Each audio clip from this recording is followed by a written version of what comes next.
You got lines? Yes, I do. Yes, I do. Cool. All right. DDG presents Spider-Man 2 Spoilercast. My name is Dave, and I'm joined by Michael. Dave, I'm excited. I've had Spider-Man finished for about like two weeks now.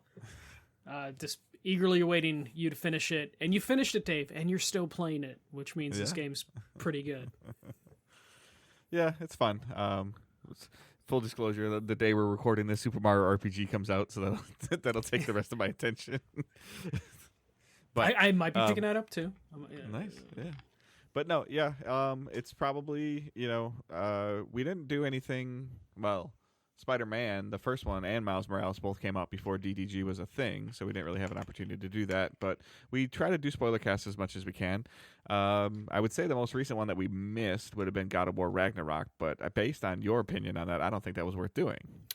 No, it probably would have been worth doing, but at a certain point, I just kind of stopped caring about the game. Like, I'm sure there would have been enough to talk about for Kratos, but yeah, God of War Ragnarok, I just kind of fell off, unfortunately. Well, and I also think that at this point in time, like, so we've done a Last of Us Part 2 one, and ironically enough, we hear about this week that they're doing another one of that, or a remaster of that, and we think and hope that there is a 3 or different story arcs in that universe coming, but it also kind of sounds like God of War is done. It feels like it. I'm sure it's not 100% not, right. But it definitely. I don't feel like I hear a lot of people clamoring for another one. But we know Spider-Man is not done. Oh no, yeah. I listened to I think Podcast Beyond had the director for Spider-Man on, and very much was like, nudge nudge wink wink. I hope we get to do another one, and here's what I have an idea for the next one. It's like, we're not done, and Dave, I don't know about you, I'm glad they're not done. Like, there's so much they can still do with these batch characters, these bunch of characters. Yeah. So yeah, we can kind of delve right into it. I mean, I'll go for the whole time that before this game came out, we've been talking about, is it just going to be more New York? And it is, and it's bigger. It's much bigger. I think they said 2.5 times bigger. Something like that, yeah, because of all the stuff they added in terms of Queens being added and little Harlem expanded and all that stuff. And they didn't there's nothing like super new and innovative in this game, other than it's just like I had forgotten how much fun it is just to play Spider-Man. Yeah, and that's a thing that is great about like Insomniac's thing. It's just they found a formula, and it's just really fucking fun to be Spider-Man or Spider-Men. In the case of this one, since you're playing, both characters. Yeah. So you're probably a little bit better at hitting bullet points of the story than I am. I can chime in, but I mean, it sounds like from the basis of it is that I feel like at the end of Spider-Man 1, we got the Venom Harry teaser.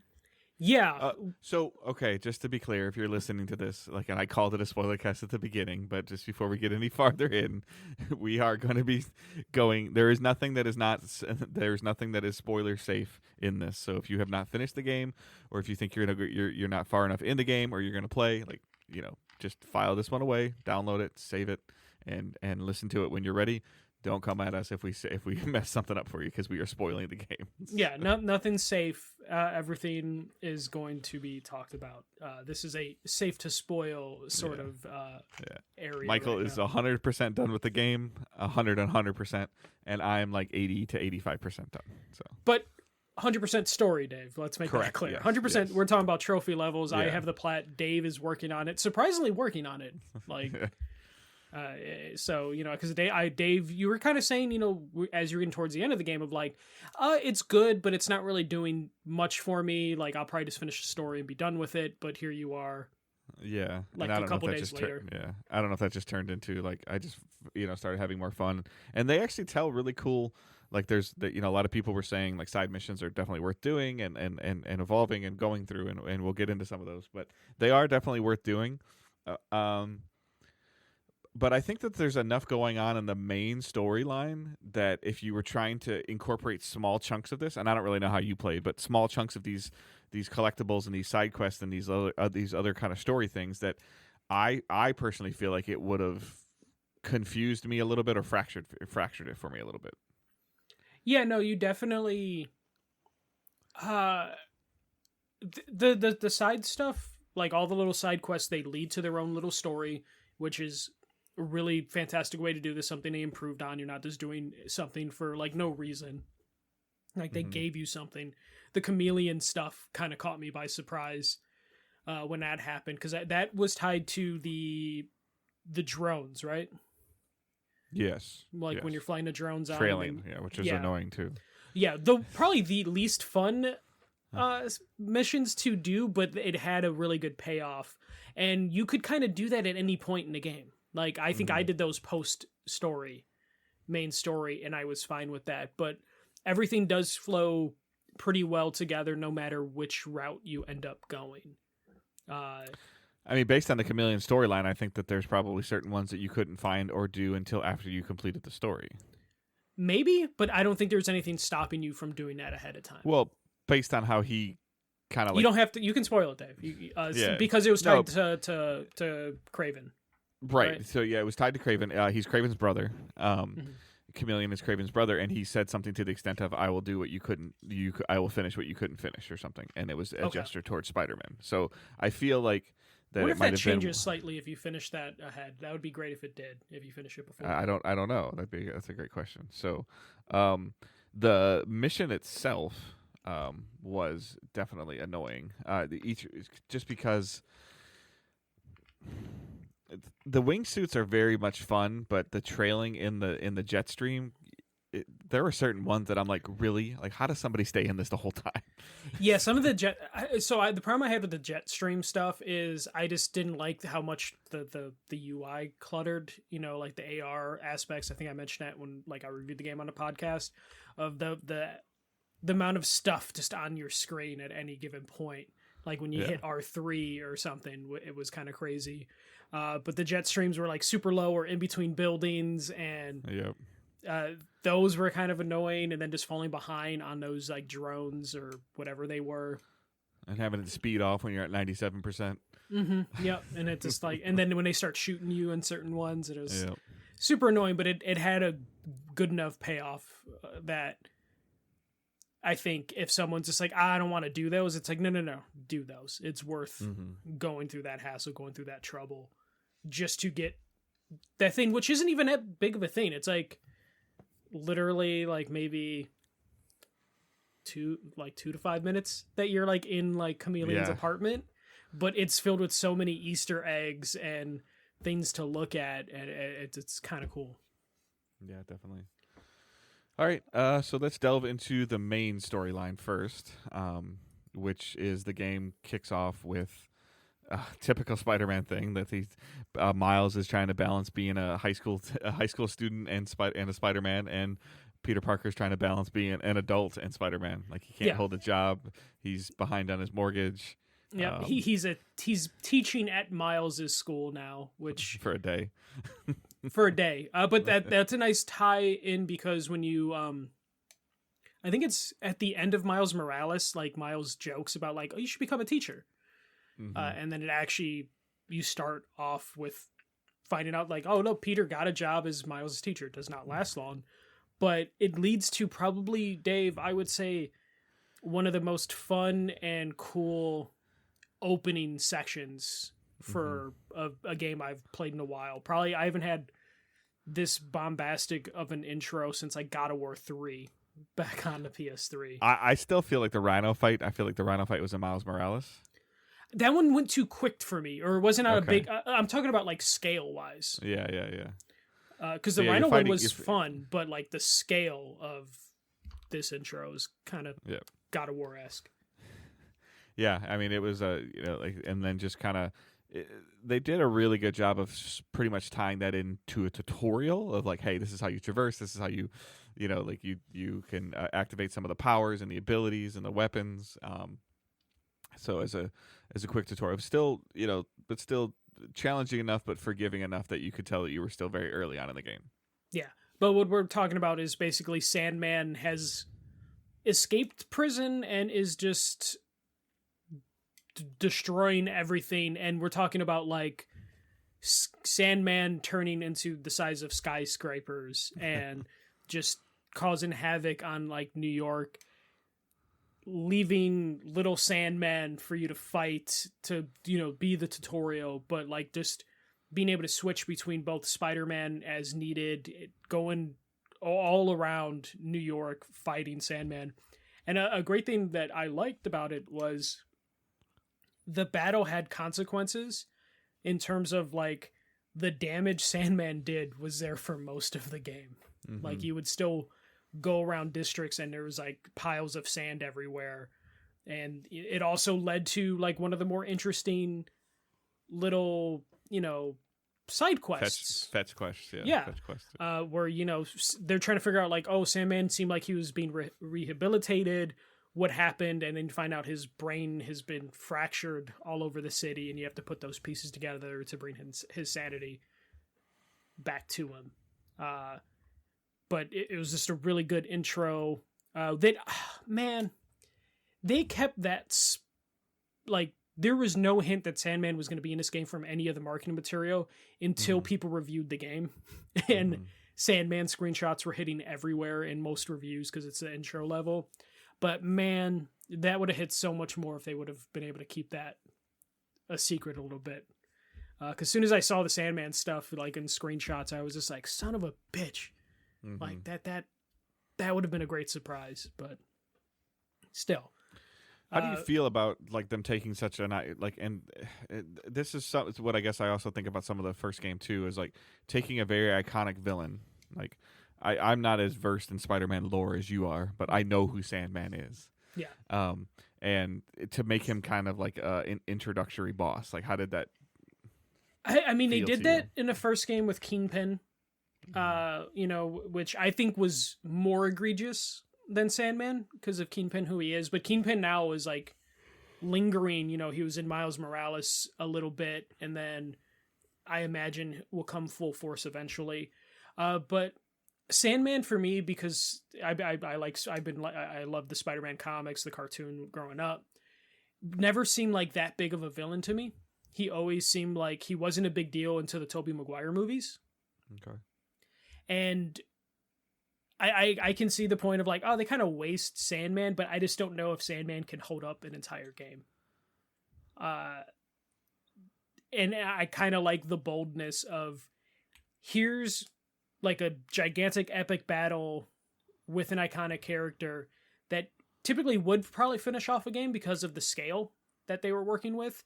But instead, we're just going to do it as an intro just so like, holy shit, this is a new Spider-Man game. This is on PS5. Look at the tech we're working with, right. and just kind of doing that. And it helped because, going into this, we knew Venom was in this game. So it's like, it almost seems like Venom came too early in the grand scheme of things. But I understand like wanting to just get the Venom as quickly as possible. Is the symbiote or Venom as Venom? Just Venom as a character being in like the second game almost seems too soon. I got you. Okay, I thought you meant too early in the story of the second game. No. They found a good way to bring Venom late into the story, later than I thought he was going to be in the story. But yeah, so basically Peter gets fired is what it jumps to. Yeah. Peter gets fired because he ditched school and his students basically made him look like a coward. And that, it's like, hey, you abandoned your students, so you're fired. And is this the right around the time we get to like the Mary Jane, like, I kind of want to do my own thing. Yeah. Like, I'm scared to move in.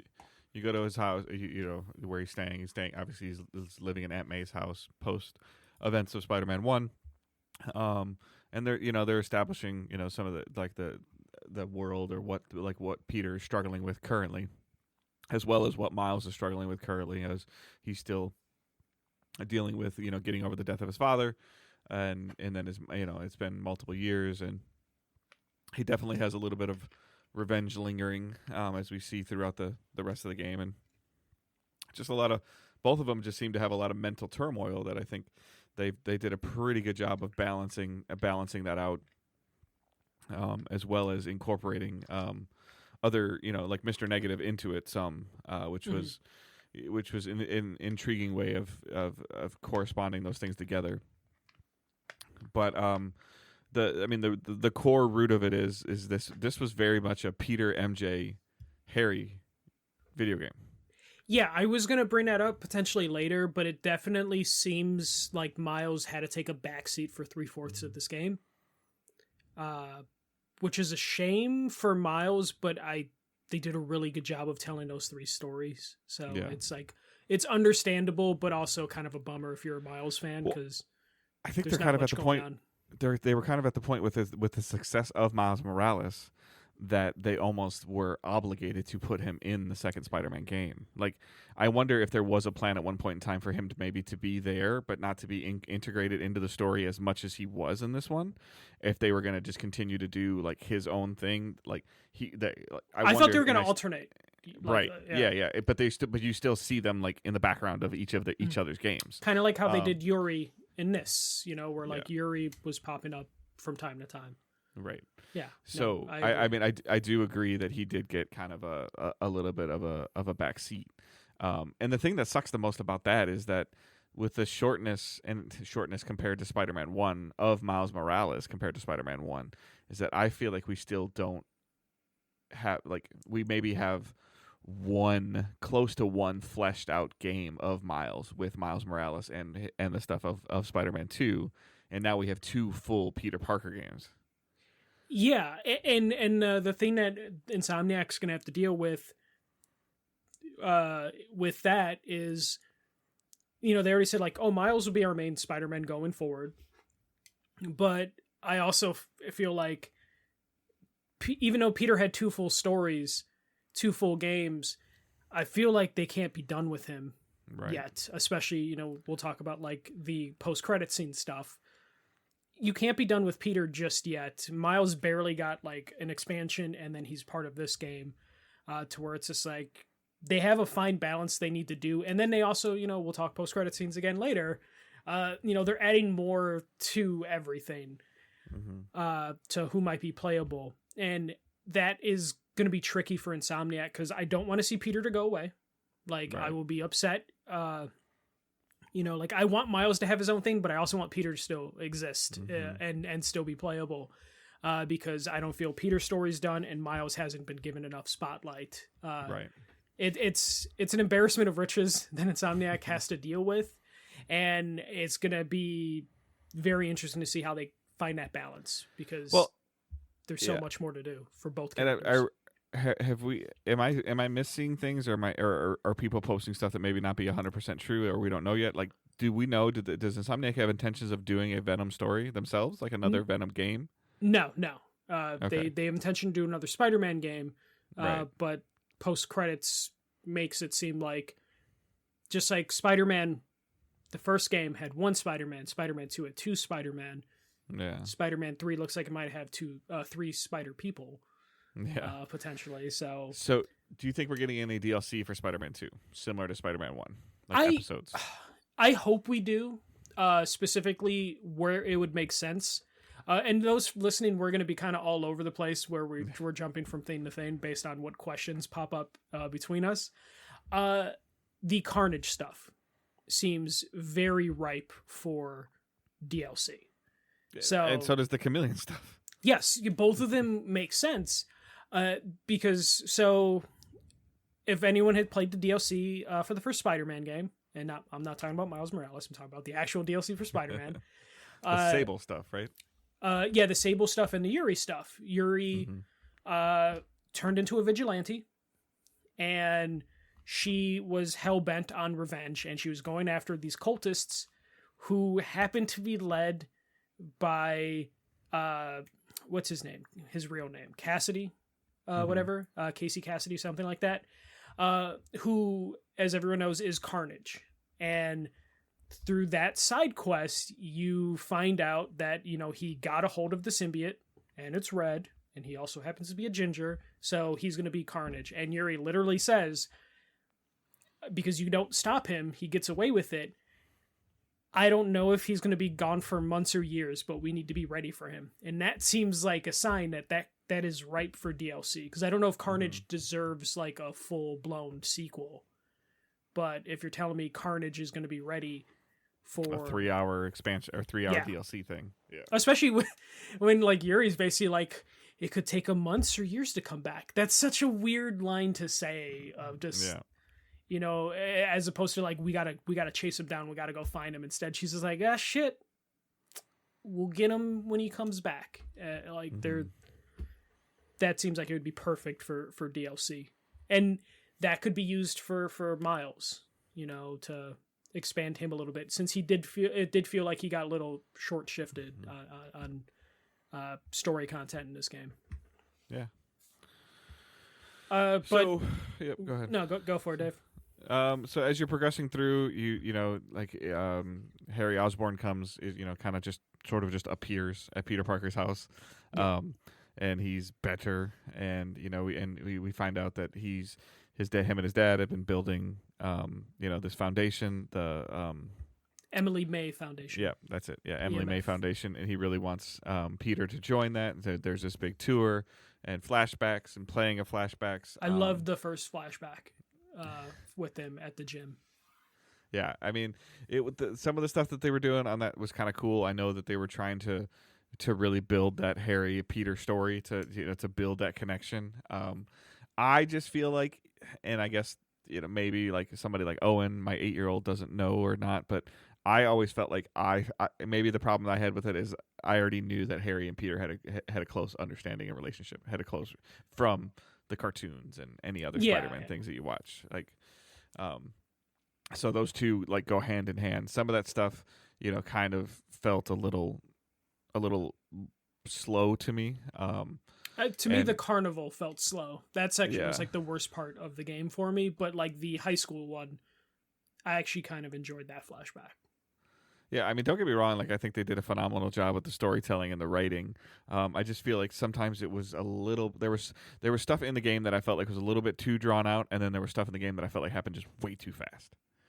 Yeah, if you're referring to flashbacks, it's like the first flashback, or not, or just like specific like the Harry Peter stuff. Like you got 2 flashbacks, and then you have like the carnival scene, which is in current time.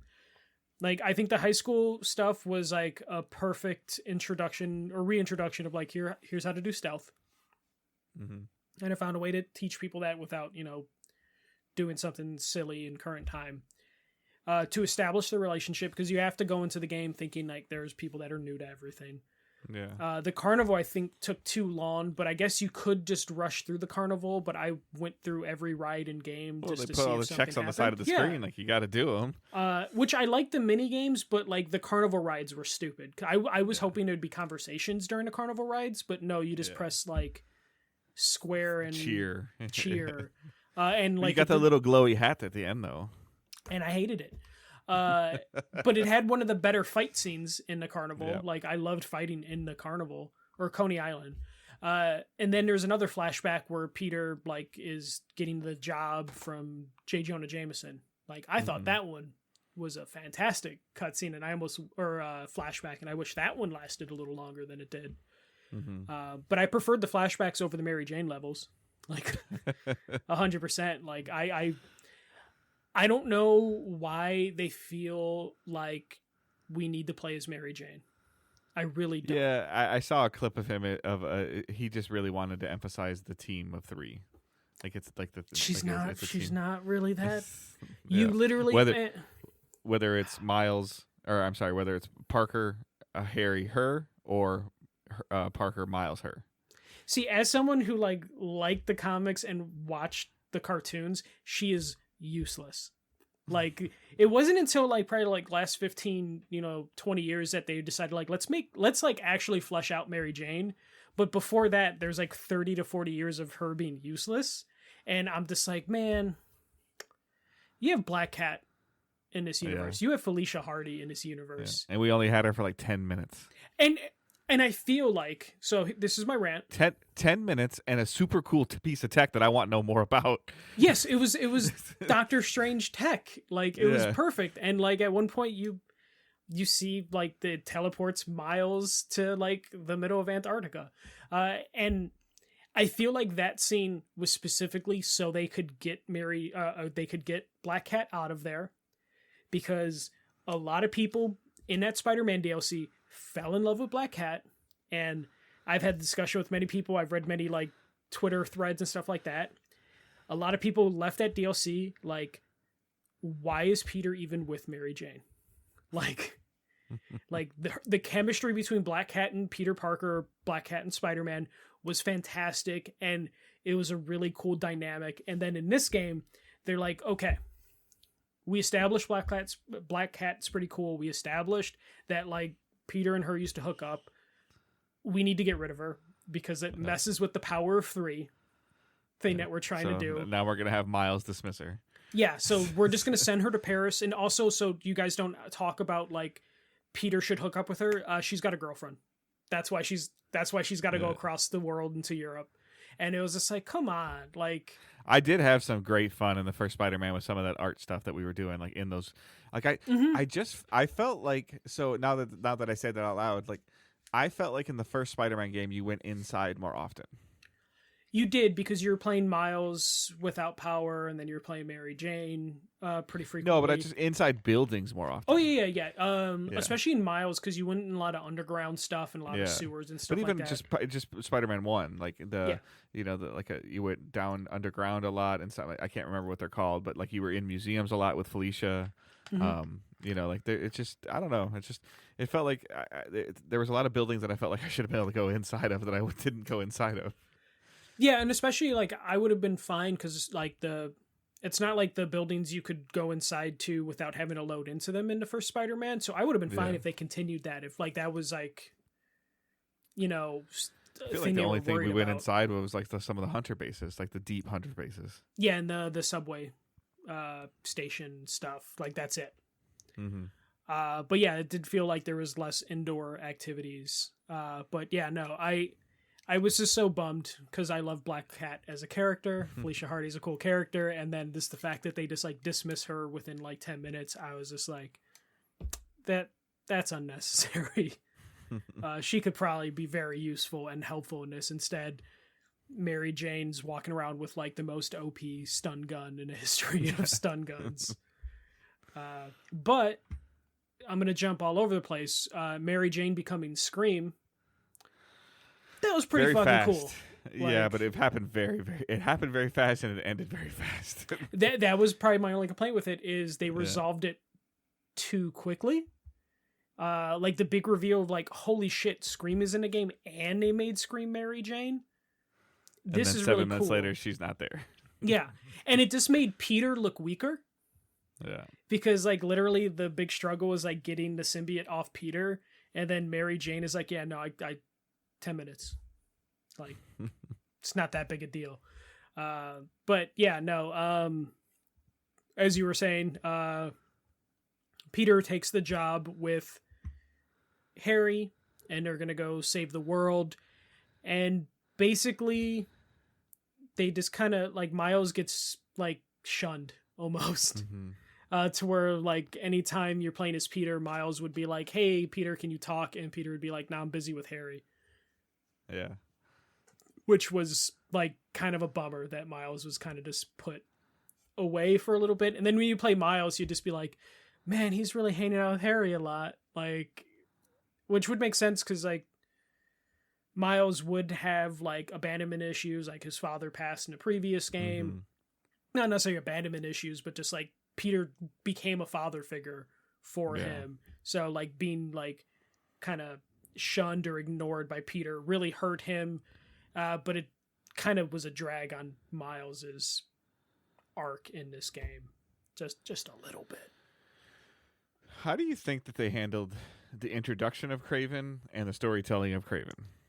So I really loved the story, like Kraven coming, like his intro was pretty cool in terms of his reasoning for being there.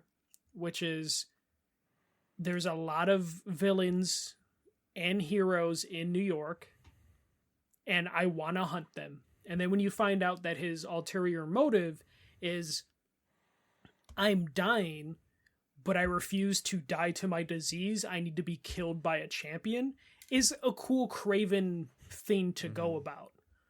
I think they could have done a better job of, like, you only find out through side quests like how fucked up his family is. Yeah. Which seemed very fascinating. I still had a hard time connecting why he was capturing so many villains. So what I took from it, he was capturing them because he thought they were great champion potential. And he was literally just killing them one by one. Like, he was literally setting up the arena and being like, try and kill me. Like, you're this great creature, you're this great being, try and kill me. And he was disappointed every time he killed them. This dude in this game, Rhino's dead, Vulture's dead, I think Shocker's dead, and there's like one more that's dead from Craven. Like, this franchise has burned a lot of heroes. Scorpion's dead, not Shocker. But I think Shocker might be dead too. I think Shocker showed up on a file. Yeah, so all those characters are dead, and they're dead by the hands of Craven, and each time he killed one of them, he seemed very disappointed that he killed them, because he really just wanted to die. And it's funny because his kids, you find out, also were like, we want the throne, and we're willing to kill you, but he was just like, you're not good enough to kill me. Which means he didn't want to kill his kids, which adds like a little dynamic to his character. But how did you feel about Craven and his intentions? I was confused. Like, I was still trying to figure, like, while I was having fun playing, I was trying to figure out exactly, like, because I thought he was trying to like absorb their powers, or that's what I thought at first until you find out more info. Yeah, you're exploring stuff. You're finding suits of armor. You're investigating some things. And then of course Miles is stuck on Lee and Mr. Negative, the same person, like trying to get them, get them captured back into because I think Miles knew that he's like, if I don't capture him, I'm going to kill him. So I thought that balance was okay. He seemed, Craven seemed very, very interested during the, seeing the symbiote suit fight when it was on Harry, and then even more interested when he was able to damage Pete, and almost kill him, and then the symbiote went onto him. You are, again, like I mentioned, a much better Spider-Man lore fan than I. Is that, like, how did you feel about that transition of the symbiote from Harry to Parker? So I loved the symbiote, how they handled that in terms of like Harry out of desperation like gives the symbiote to Peter. It was kind of the symbiote choosing him, or like listening to Harry, and then once it got attached to Peter, it was like, oh, I don't want to let go. Which is very much like, so Dave, this is going to sound weird, but comic lore, the symbiote is horny for Peter. Like, it's absolutely just like attracted to the power that he has. The power, yeah. So I love the dynamic of like, once Peter rejects the symbiote is basically like a scorned lover. Like, it is like very upset, and then Harry's upset too because his friend kind of abandoned him during that. So you have these two beings that have rejection on their mind combining. And it was kind of funny that like they didn't outright have the symbiote be horny, but that was kind of what Craven was doing. Because Craven, like, mouth was watering when he saw that he could be killed by either Spider-Man or the symbiote. So like I like that transition. I do like that they when we first see Harry doing Venom stuff, he's actually Agent Venom, which is Insomniac again using comics lore but doing it their own way. Because Agent Venom, I think, is Flash Thompson in the comics, but I could be wrong. But to see like, oh no, here's Agent Venom, it's Harry. This is what Harry thinks is cool to do with the symbiote suit, like that uniform and stuff. But then to see that evolve over time, and then we get Venom. I got a question for you, Dave. Were you expecting Venom to actually end up being Kraven, or Kraven to get the symbiote at a certain point?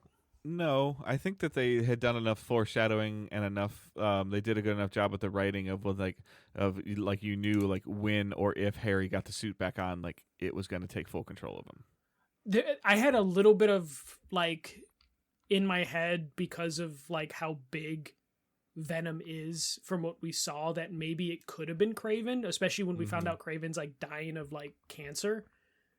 Of like, oh shit, the symbiote helped Harry, who's got like a terminal illness, and it helped him out. Peter was dying from a wound. It helped him out, and then like maybe it was going to go to Kraven because Kraven is like this big vengeful thing. I'm glad it didn't go to Kraven because we got probably like the most violent scenes that I think any of the Spider-Man games have had when it was Kraven versus Venom. That was like the only time I was like, I played that after Owen played it, and I was like, oh my goodness, like my 8-year-old played this.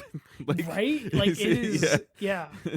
I loved Insomniac, kind of like, I'd almost felt like from the beginning, like Spider-Man 1, that Insomniac had this in their back pocket, like towards like, let's never take the violence up to 10. Like, let's have it always be like cartoony and light. Peter knocks people off buildings, but he hits them with the webs. He webs them up somehow. It's like a sleight of hand thing. But then they waited until this fight to be like, you know what, violence at 10. Like let's go full force with it. Just the Venom character in general, like the mission that we got to play as Venom, and the amount of damage that we were doing to the environment, and to the people, and to the extent of how they went. Like even the villains, like Doc Ock was, they did a great job with Doc Ock, and Sandman was still Sandman, and the Scorpion, all of them were still like humans, and they went like Venom was not and is not human. Yeah. Yeah, no. So damn good. Like playing as Venom was so damn cool. Like I wish it lasted longer, but I understand why it couldn't. Like did this going through that one scene, and like literally as I'm playing it, I'm like, yeah, I killed that guy. Yeah, that guy's dead. That guy's dead. Like there was no one living through the Venom combat. Yeah, there was a part in the Emily May Foundation scene that I felt like I was just hitting square, and he was just obliterating everything. Like he literally like was destroying everything. Like I was just standing there, like just like in awe, just like tapping square. Yeah. Like, and then as soon as he like sprouted his wings at a certain point, I was like, this might be the best Venom design I think I've ever seen. And it's not doing anything crazy. Yeah, let's talk about this. So the last 30% of the game, how do you feel about boss rush mode? What do you mean? You gotta go to like so boss rush, like multi-phase bosses, like the Parker, the Parker or the Miles Venom fight, or the Miles symbiote fight with Peter in it, and then like just the continuous like multi-phase fighting, whether it was Kraven or Venom or Miles and Venom or Parker. You're talking about like the surprise health bar fights, basically, of just like I got the health bar down. I just feel like second health bar. There was a certain point in time where it was like and I'm gonna miss some, or I'm gonna get some names wrong when I say this, but Miles versus Mr. Negative. Peter versus Miles versus Peter Parker in the symbiote suit. Parker versus Kraven, and then Venom versus Kraven, and then Peter versus Venom, and then Venom versus Miles.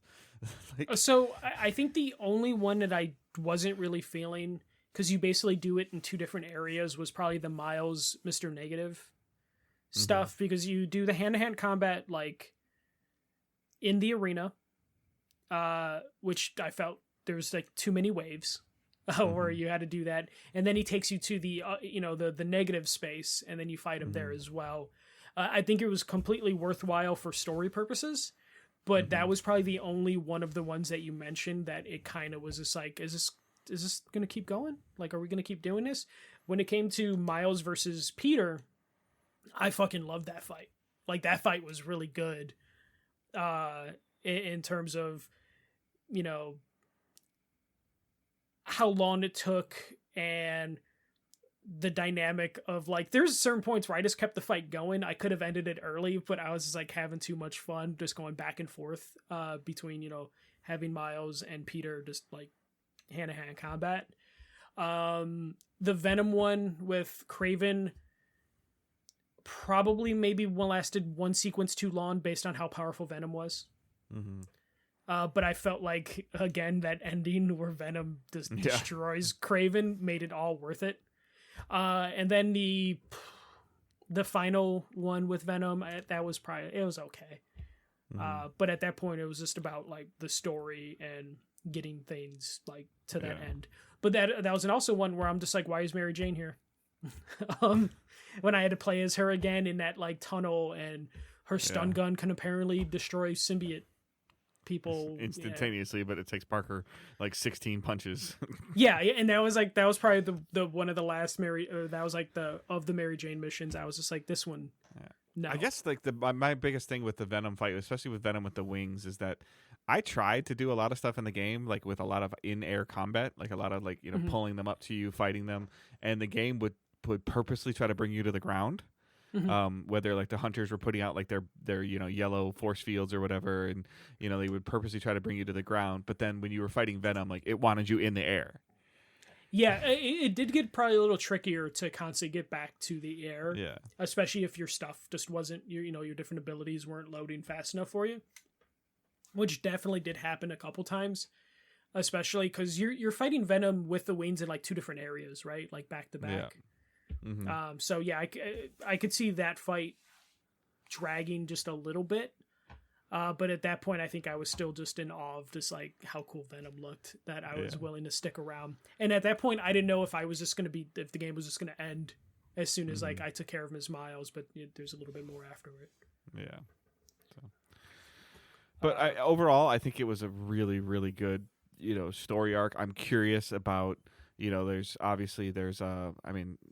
not to get into the main post-credit scene, but there's as the Harry doesn't have the suit anymore, the symbiote was contained, and then is that the same symbiote that the guy got, Carnage got?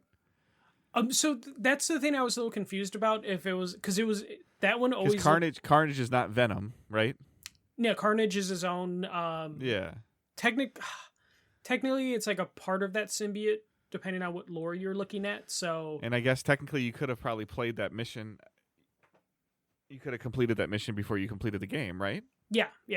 So he just has a little chunk of it in that vial, and he's fucking off. But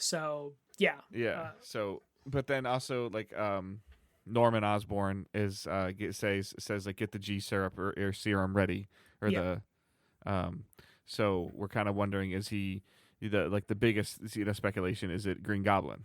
Yeah, like whether it's Norman or Harry, because it can go both ways.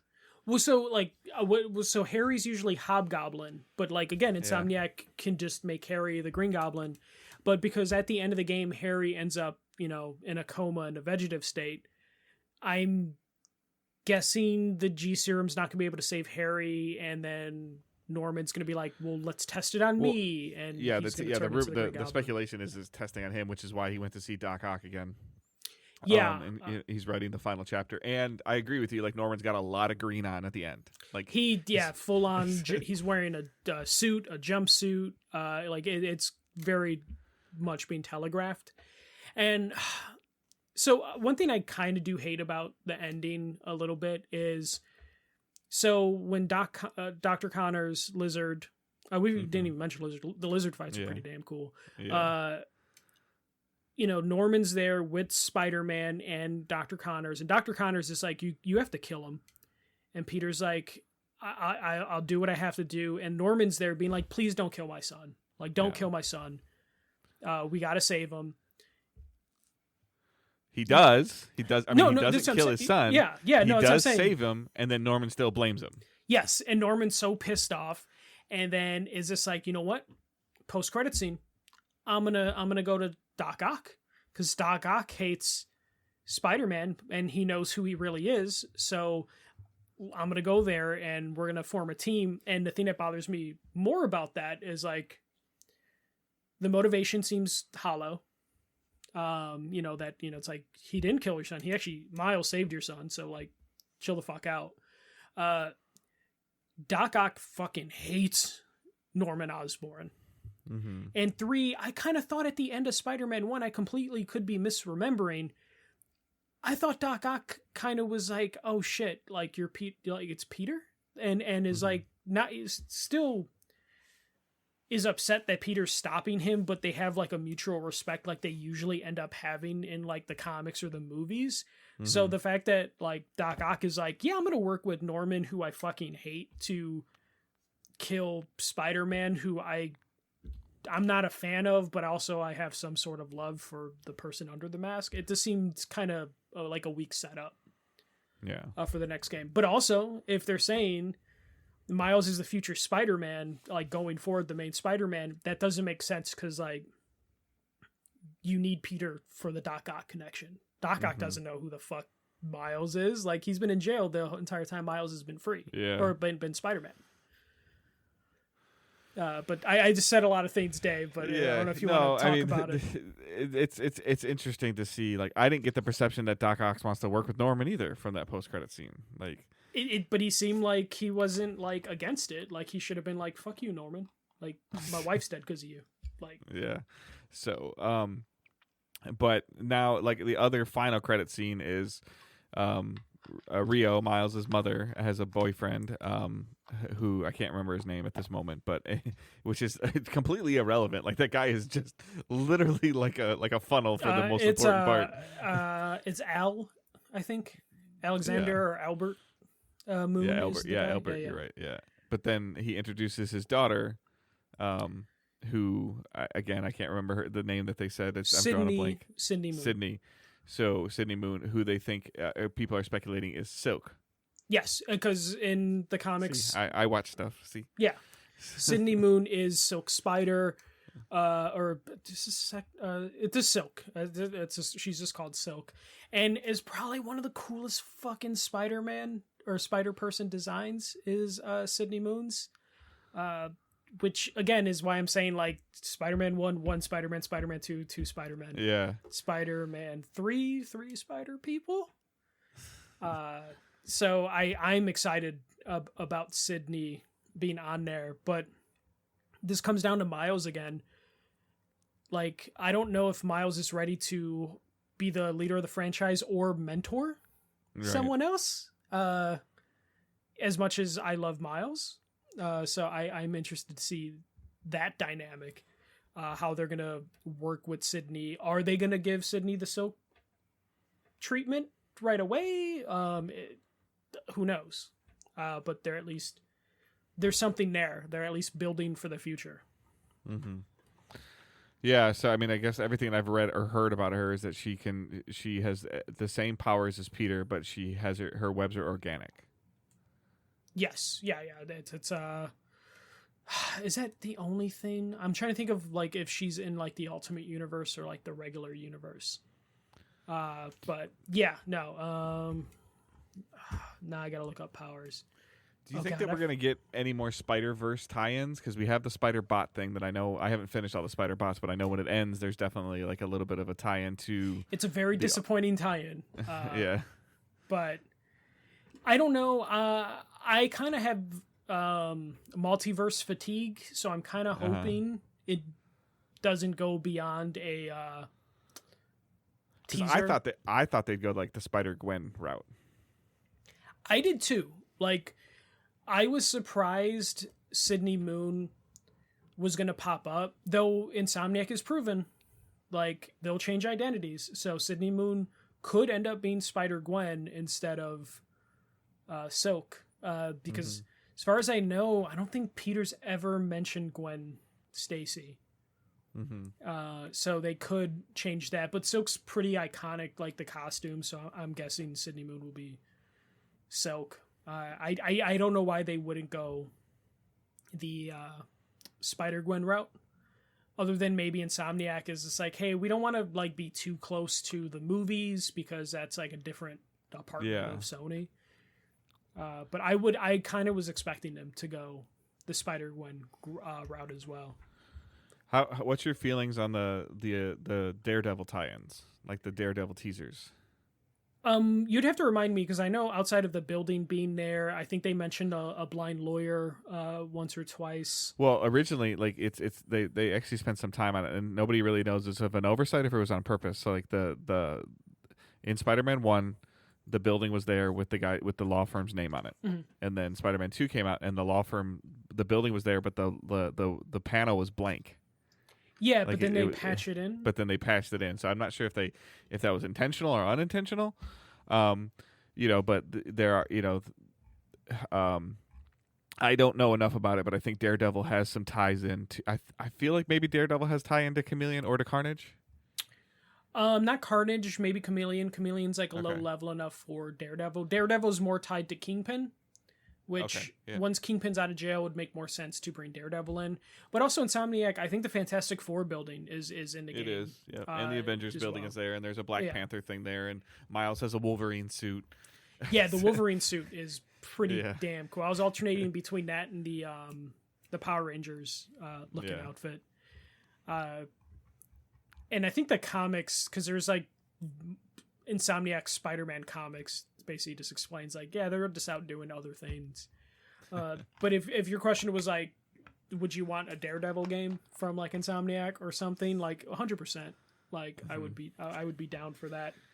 I do like that there doesn't seem to be any bullshit rules on Insomniac's universe in terms of like, do not mention these characters. Like they literally will name drop characters. They will use things that are associated with that character. Like there's no fear of like, oh, there was an Avengers video game, so we can't have an Avengers Tower, or there's a Daredevil Netflix show, so we can't have Daredevil's law firm.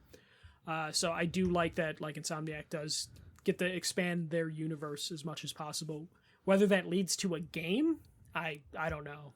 Right. What other tidbits or Easter eggs did you like that I might have missed? Well, God damn it. They're so like, I love the stuff with Yuri. Like fleshing out that character. The Carnage stuff was good because of all the different names they dropped. All mine were like the pretty obvious story stuff that they were building, because I loved everything that they were just doing. And then all the spider bots were cool because it just were like nostalgia hits. I do love I feel like because they included it means we won't get that story ever. But like when it comes to like the suits, they had the Superior Spider-Man suit, which is like my favorite Spider-Man story, which is basically Doc Ock is dying. So he basically was able to transfer his consciousness into like swap with Peter's. So then he becomes a Superior Spider-Man, and Peter's basically dead, or he's like in a coma inside Doc Ock's body. So when it comes down to like the suits, all those little bit of Easter eggs, the amount of suits that they had, I was a little bummed out that some suits didn't come back from the first game, even though I probably wouldn't have worn them that much because they were the old costumes. But overall, just trying on some of those newer costumes that they made outside of the shitty one that they force you to wear for Miles. Towards the end game that I think universally everyone hates. I loved all that, but I think my favorite for the record, Owen loved his suit. It's are you gonna buy Owen the $200 Adidas shoes that go with it? Probably not. Yeah, because that's why they made that suit, is to sell some shoes. I honestly think the Easter egg thing that I loved the most was probably the Agent Venom stuff, just to see Agent Venom run around for a couple minutes was kind of cool. It sucks that I guess I missed some of that because I was beelining the story so much. But like, if you were like fighting crime, like Harry would have showed up to help Miles, like Spider does something, like Peter Parker was sometimes. Really? Yeah, in his Agent Venom suit. Yeah, in his Agent Venom suit. Like there would have been times that he would have shown up. Damn. See, I loved any time Yuri would pop up or another Spider-Man would pop up to help you. I just think that's so cool, and it adds so much life to the city. Yeah. Which, I wish there would have been stuff to where, like, you run into other villains a little bit more, Yeah. or like you run into like Black Cat trying to steal, and you're just like, why are you doing this? Yeah. Because that stuff was so good. Anytime Yuri would pop up, I think the first time it happened where I was Miles, or I was Peter, and then I was fighting some dudes, and then I just saw like one of the random like enemies fly across the screen, and then it was literally because the other Spider-Man was there. Mm-hmm. And I was just like, that is fucking cool. Yep. That they just kind of show up. Were you at all concerned when Venom was like in his like we'll heal the world mindset, and like New York City was taken over by that, like all that stuff? Were you concerned that the world was going to look like it was going to stay like that? A little bit, based on how much the Sandman stuff stuck around. Yeah. I was just like, I'm not done with this world just yet. Yeah. But like, I don't know if there was a part of me that's like, I don't know if I want to like clean up the districts with it looking like this. Like, yeah, no, it is funny though when you don't clear those up after you finish the game, they just kind of look so out of place. Yeah. Like in the sections they are, but I think the game kind of like cleans it. I do wish you could, man. There's so many little like things that they didn't bring over from the previous games. Like I wish New Game Plus is coming. New Game Plus is coming. Bullshit that it's not there. Yeah. And then the missions need to be replayable. Yes, missions need to be replayable, and you need to be able to change the day and night cycle. As someone who loved photo mode, I didn't really take any photos in this one because the story dictates the time of day. Yeah. No matter what you're doing. Oh, it's bright and sunny. Oh, now it's not. Now it's dark. Yeah, so like if you were like, oh, this is a perfect photo op, I want to get this at night. No, can't do it. And then also you can't really jump back into the Venom, the symbiote Peter suit at any point. So like if you know you're playing as that and you're like, oh, I kind of want to take like a cool photo at like Times Square on top of this building as symbiote Peter, you can't, unless you did it in the moment. Right. But yeah, no, not being able to replay certain stuff was kind of annoying as well because there's some stuff. I'm with you, man. Just playing Venom again for 10 minutes would be fun. Yeah, that's why I'm hoping we get some sort of DLC. But I have a feeling we're not going to get any DLC. None. I just have a feeling. I feel like it's like a 30% chance we get DLC, and there's a chance we don't get anything. Is there a chance that we get a Peter Parker like Miles game before Spider-Man 3? That would be cool. I mean, I would love that. Or honestly, if they wanted to take a risk, give us a Sydney Moon origin DLC. Like kind of what they did with Miles. Miles was shown and kind of teased in the first one, and then he had a game, and then he had this. So now you showed Sydney Moon. So now let us play as her, and because doesn't have to be a long thing. Like I'll say, Peter Parker was not in Miles Morales much. Just the beginning and the end, but like not playable. Like literally, he gives like a 2-3 minute speech in the beginning, and then he's there at the end for a couple minute speech that might have been in person, but still. So like if they do something with Sydney to give us a reason to like play as her, because that's the thing that Insomniac's gonna have to struggle with. If you introduce Sydney, like, are you gonna try and do her origin in the middle of like this big story, or would it make more sense to do DLC to give us the origin? Yeah, because ultimately we really didn't talk about and not necessarily we want to go much longer, but like Peter Parker retires. Yeah. Peter retires and then asks. Kind of. Yeah. So. He's like, if you ever need help, just call me, which makes me think that like Peter will be retired like 90% of the next game and then we'll come back. Which again, I think is too soon for him to be fucking retiring, because in Spider-Man 1, he's like 23. So he's only been Spider-Man for like a handful of years. Yeah. And we're already getting him to retire. But I don't know. It also felt like, because Miles does step up in the end of the game, in terms of like he's the reason Peter's able to like break out of it, and definitely proved himself to be capable of handling the mantle of being the only Spider-Man. But I also feel like he didn't get enough like hit of his own story that mattered for him to fully take over anyways. I don't know, I have mixed feelings. I think I got a little bummed out that like we got so much more backstory for Peter. Yeah. Like fun things to do with Peter outside of the suit. And Miles, for the most part, like we haven't been able to see Miles just kind of be Miles, be a kid. Yeah, I felt like the main thing that we got fun. to see Miles out of the suit was the museum stuff, like when he Yeah. like the trumpet or the Mhm. saxophone stuff.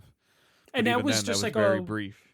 yeah, and even then that was just you just walk to a thing and be like, oh, this is a famous or Yeah. this is a Even like all a the historic even some person. of the university side missions, or not the university, but the high school stuff. Brooklyn Vision, like he was still Miles. He was still the Spider-Man.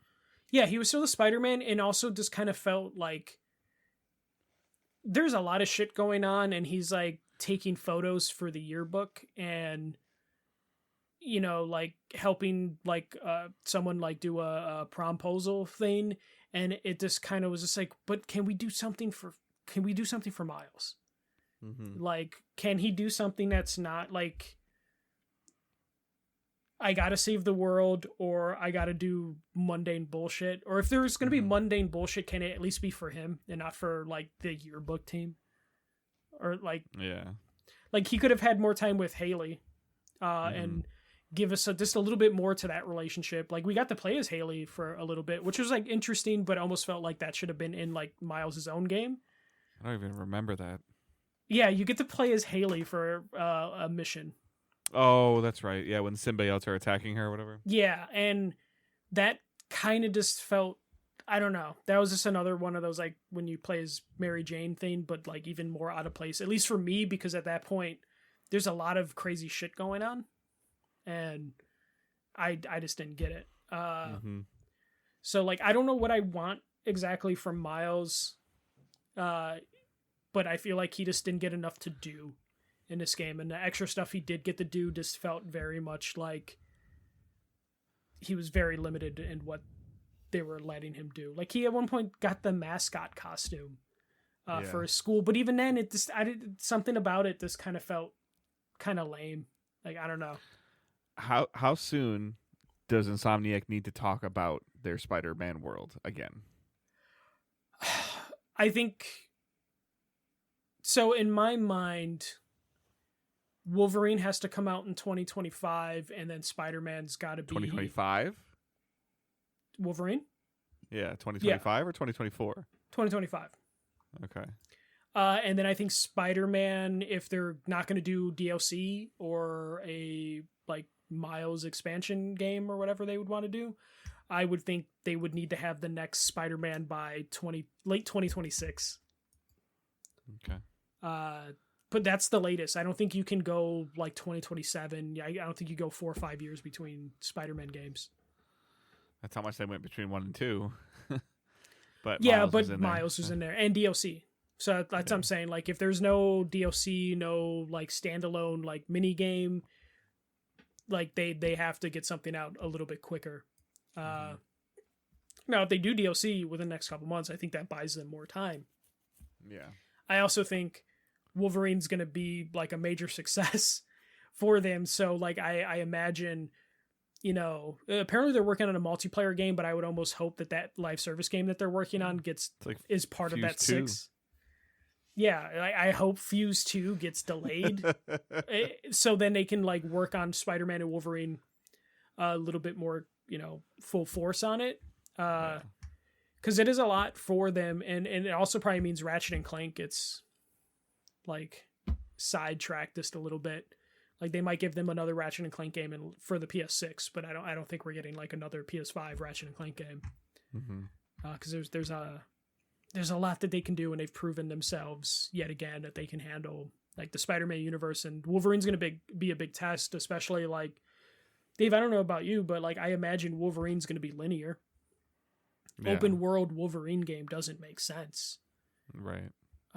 So like I want to know what. I think it'll be linear, like Ratchet and Clank linear, though. Like you can still kind of choose where to go, but when you get there, there's not a lot of freedom to go. Yeah, so like my idea for Wolverine is like you do a globe-trotting Wolverine game where like he's going to different places, but you can like you said, you can choose where you want to start. You can you want to go to Sweden or Australia, but then when you're there, it's very tunneled into what you can or can't do. Exactly, especially Wolverine is a character who has traveled a lot, and there's a lot you can do. I don't know like how Insomniac's going to handle like like what part of Wolverine's life are you in? Is he are you mentioning the X-Men? Do the X-Men exist in that? Because Wolverine and the X-Men are, attached at the hip at a certain point. But I'm hoping it being a more linear game means that they'll be able to release it quicker than if they're building a new open world from the ground up. Because you can't just put Wolverine in New York. Right. The X-Men, I think, sometimes are based in San Francisco, so it's like maybe you build out San Francisco for him, but like that just seems weird if he's like traversing buildings. I feel like a lot of Wolverine would be like, I don't know. I just feel like they're in my mindset. I see a lot of jungle. Yeah, I see jungle. I see Japan. Yeah. Like the streets of Japan. That's why I think for that game it has to be linear and it has to be like you're just going from different place to different place. Whether you're doing it in a specific order, or you're open to go where you want. Yeah. Location to location. Hopefully would lead them to be able to like get that game out and start getting more into Spider-Man stuff as well. And then maybe crossing them over. Who knows? Maybe that could work. But I think they already said their Wolverine game's going to be M-rated. But it's they also said that Wolverine is in their universe. So that opens the door for all sorts of things. You have a higher likelihood of seeing Peter Parker or Miles show up in a Wolverine world than you do of Wolverine showing up in a Spider-Man world, I think. Yeah, no, I think like I wouldn't be like, because they kind of hype in Spider-Man 2, Craven's kids are coming to New York. Like they're like Craven's kids are everywhere and they're coming to New York, which again makes me think DLC in the future or something, because you can't do Craven's kids with their own game. I wish we knew the time frame of how quickly Spider-Man 1 came out and then the DLC came out. Like, did we know it was existing before the game came out? I would have to look if because then I think they showed that how fast did the season pass come out for that. Let me hold on. I will just Google this. Spider-Man 1 Collector's Edition, because they would have sold a season pass with it. Live research, Dave. People love it.